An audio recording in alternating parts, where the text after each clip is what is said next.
আসসালামু আলাইকুম। সাধারণ গণিতের এমসিকিউ সিরিজে তোমাদের সকলকে স্বাগতম। আজকে আমরা ময়মনসিংহ বোর্ড 2023 সালে এসেছে এমন একটি প্রশ্নের সমাধান করব। প্রশ্নটি দেখো, ময়মনসিংহ বোর্ড 2023 সালে এসেছে। তাহলে এই জাতীয় প্রশ্ন ক্যালকুলেটরে খুব সহজেই সমাধান করা যায়। আমরা কিভাবে ক্যালকুলেটরে থিটা এর মান বের করে এখানে সেক থিটার মান বের করতে পারি, আমরা সেটা নিয়ে একটু আলোচনা করব। দেখো, ক্যালকুলেটরে সাধারণত সেক নাই।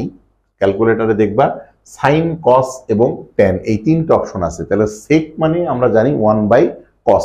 তাহলে তোমাকে 1/cos আগে ক্যালকুলেটরে উঠাইতে হবে। তাহলে আমরা ভগ্নাংশ লিখি, উপরে লিখবো 1, নিচে কত cos, এই যে দেখো cos, পাশে একটা তোমাকে থিটার পরিবর্তে x দিতে হবে, তার মানে আলফা x, ব্র্যাকেট ক্লোজ। এই হচ্ছে আমরা 1/cos পেলাম। তারপরে কত আছে, প্লাস ট্যান থিটা। তাহলে এবার তোমাকে প্লাস ট্যান থিটা দিতে হবে। এই হচ্ছে প্লাস ট্যান, মানে দেখো কোথায় আছে, এই হচ্ছে ট্যান। থিটার মানে কত, থিটা হচ্ছে আমাদের এক্স, এই হচ্ছে এক্স দিয়ে ব্র্যাকেট ক্লোজ করে দিলাম। তাহলে 1/cos মানে sec theta plus tan theta, এইটা ইকুয়াল দিতে হবে কত, 7/2। ইকুয়াল মানে কিন্তু এইটা না, এই যে আলফা ক্যালকের উপরে দেখবে একটা সমান চিহ্ন আছে।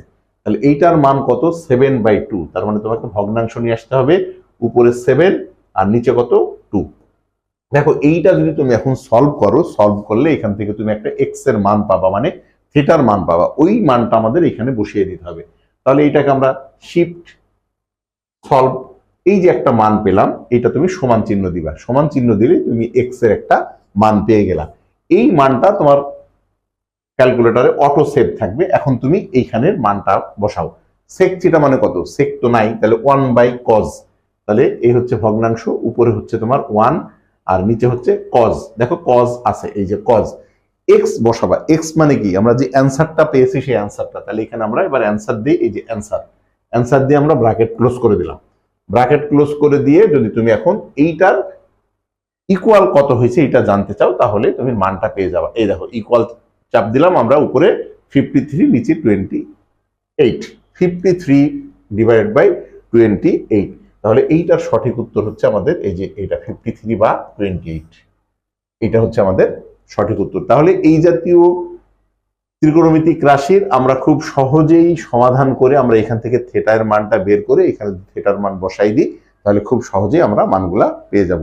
আশা করি তোমরা ভিডিওটি বুঝতে পেরেছো। ভিডিওটি যদি তোমাদের ভালো লেগে থাকে তাহলে অবশ্যই তোমরা আমাদের ইউটিউব চ্যানেল প্রজন্ম পাঠশালা এবং ফেসবুক পেজ এর সাথে যুক্ত থাকবে।